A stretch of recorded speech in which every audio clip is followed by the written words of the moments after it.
בעיירה קטנה, בקצה רחוב צר ומרוצף אבנים, עמד בית ישן עם גג אדום ודלת כחולה. בבית הזה גר אדם זקן בשם אליהו. כולם בעיירה הכירו אותו. היו שאומרים שהיה פעם מורה גדול, היו שאומרים שהוא היה פעם יועץ של אנשים חשובים. אבל עכשיו, אליהו כמעט לא יצא מהבית. בכל בוקר הוא היה פותח את החלון, משקיע ציץ קטן, מביט ברחוב בשקט, ואז סוגר את התריסים. יום אחד הגיע לעיירה נער צעיר בשם דניאל. דניאל היה יתום. הוא עבד כשוליה אצל הסנדלר. הוא היה נער שקט, אבל בתוך ליבו בערו הרבה שאלות. יום אחד שמע דניאל על הזקן החכם שגר בבית עם הדלת הכחולה. באותו ערב הוא ישב ליד שולחן קטן, לקח דף נייר וכתב לו מכתב.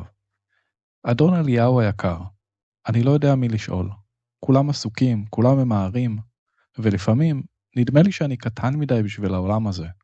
איך אדם מוצא את הדרך שלו? למחרת בבוקר הוא הניח את המכתב מתחת לדלת הכחולה. הוא חיכה יום, ואז עוד יום, ואז שבוע, אבל תשובה לא הגיעה. הסנדלר צחק עליו ואמר, הזקן הזה, הוא לא יענה לך אף פעם, אל תבזבז עליו נייר. אבל דניאל לא הפסיק. בכל פעם שכאב לו משהו, הוא כתב.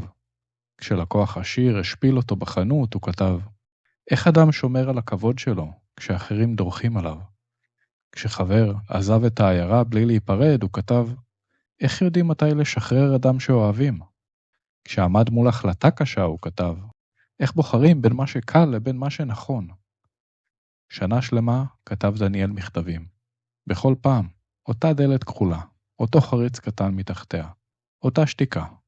פעם אחת אפילו עמד מול הבית ולחש, הרי אתה יודע שאני מחכה, למה אתה לא עונה לי? אבל החלון נשאר סגור. חלפו השנים, דניאל גדל, הוא עזב את חנות הסנדלר, פתח סדנה קטנה משלו, ולאט לאט הפך לאדם שאנשים באים אליו להתייעץ איתו, בעיקר כי באמת הקשיב לאנשים. אנשים היו יושבים מולו ומספרים על כאבם. הוא לא היה אומר להם מה לעשות, אבל הוא היה שואל אותם שאלה אחת פשוטה, מדויקת, כזאת שגורמת להם לעצור ולחשוב. יום אחד, לאחר שנים, פגש אותו שליח העיירה. שמעת? שאל השליח. אליהו הזקן נפטר הלילה. דניאל השתתק. באותו אחר הצהריים הלך אל הבית של אליהו. הדלת הייתה פתוחה בפעם הראשונה מאז שהכיר אותו. בפנים היה בית פשוט מאוד. שולחן עץ, מיטה צרה, עציץ ליד החלון. אבל על הקיר הגדול שבחדר המרכזי היה דבר שגרם לדניאל לעצור במקומו. כל המכתבים שלו היו שם. מאות מכתבים, מסודרים בקפידה לפי שנים. חלקם כבר הצהיבו, חלקם היו מקופלים בקצוות. על כל אחד מהם היה סימן קטן בעיפרון, כאילו מישהו קרא אותם יותר מפעם אחת. דניאל התקרב אל הקיר בידיים רועדות, ואז ראה מכתב אחד שלא הוא כתב. המכתב היה מונח על השולחן, ועליו היה שמו. לדניאל היה כתוב שם בכתב רועד. קראתי כל מכתב שלך. רציתי לענות לך פעמים רבות, אבל בכל פעם שכתבתי תשובה, ראיתי שהשאלה הבאה שלך הייתה טובה יותר מהתשובה שלי. בהתחלה שאלת איך מוצאים דרך, ואחר כך התחלת לשאול למה אנשים הולכים לאיבוד.